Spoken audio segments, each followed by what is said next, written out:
Okay, let's take a moment and talk about the importance of units. Units, units, units. I like to say it loud, I like to say it repeatedly, because I think it's one of the most important yet simple concepts in chemistry and really all physical sciences. It's my first rule of physical sciences. Units, units, units. This is true for a couple of reasons. One, very practical. The ability to convert units is fundamental and a really useful way to solve many simple problems. Right? It also provides a consistency check. If you're trying to get the mass of something and you calculate liters, well, liters represent volume, not mass, so clearly there's something not quite right. Perhaps more fundamental, units provide a context for numbers. And we use a lot of numbers, but they need to represent specific quantities, right? And units represent that context. Right? If you consider the number 11, 11 is 11 is 11. I'm pretty sure you can all count to 11. Right? It's a perfectly good number. Right? But where I find my 11 makes a difference. It's a good number if I'm playing craps in Las Vegas. Right? It's a horrible number for an IQ.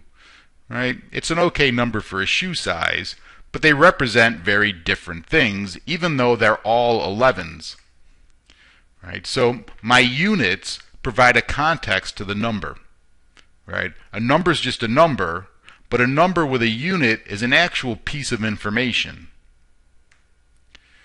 So data, right, which is numerical information, right, needs to have both a unit, which provides some identity as to what was measured, and a number which tells me how much was measured.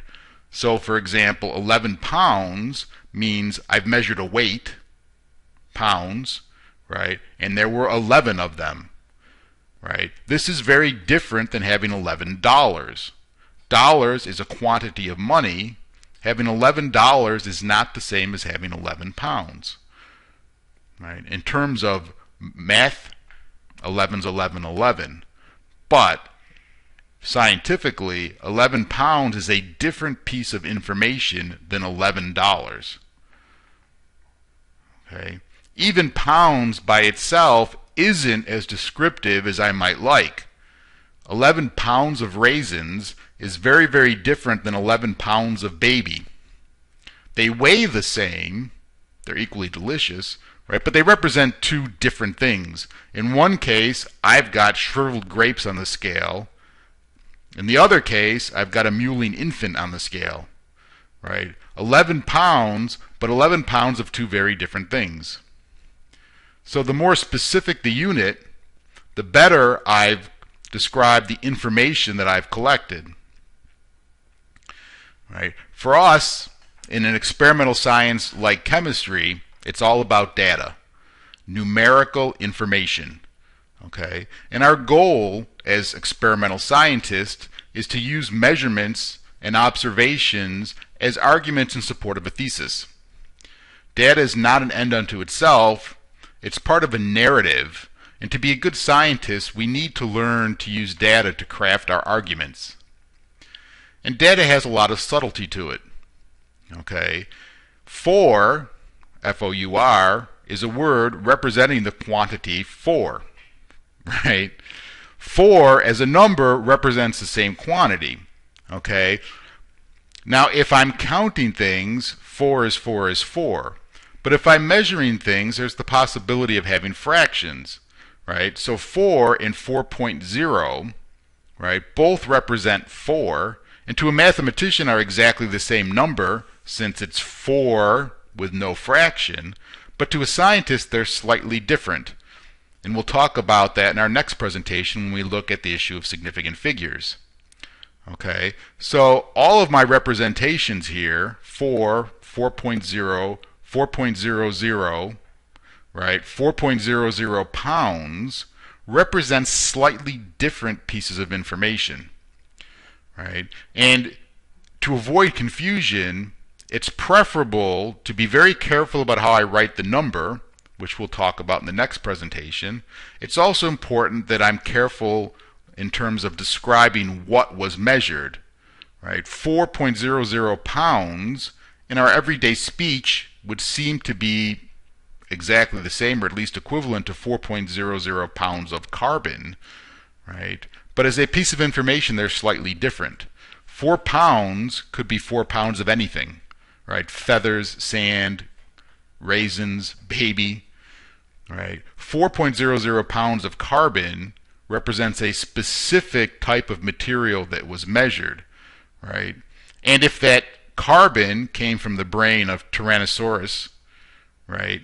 Well, that's even more important to know, because I know now that my 4 pounds of carbon isn't located in a diamond, and that's a really big diamond, right? But it came from the brain of a Tyrannosaurus rex. And in fact, if my Tyrannosaurus rex is named, Nellie, it's even more important to specify that it was 4 pounds of carbon found in the brain of Nellie, the Tyrannosaurus rex that lives in my basement.